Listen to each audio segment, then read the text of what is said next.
আমাদের প্রতিদিনের রান্নার সঙ্গেই এই সিলভারের পাতিলগুলো যখন নষ্ট হয়ে যায় তখন এগুলোর গন্তব্য কোথায় হয় জানেন?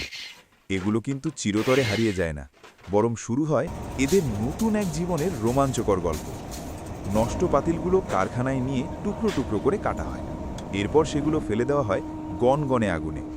নিমিষেই গলে তরল হয়ে যায় পুরনো পাতিল। এরপর সেই টকবগে গলিত অংশ ছাঁচে ঢেলে সলিড বা শক্ত ধাতব খণ্ডে রূপান্তর করা হয়। এরপর ভারী মেশিনের সাহায্যে সেই খণ্ডগুলোকে চ্যাপ্টা করে লম্বা শীটে পরিণত করা হয়। সেই শীট নির্দিষ্ট মাপে গোল করে কেটে ডাইস বা ছাঁচের উপর ফেলে প্রচণ্ড চাপে মুহূর্তেই রূপ দেওয়া হয় একদম নতুন একটি চকচকে পাতিলে।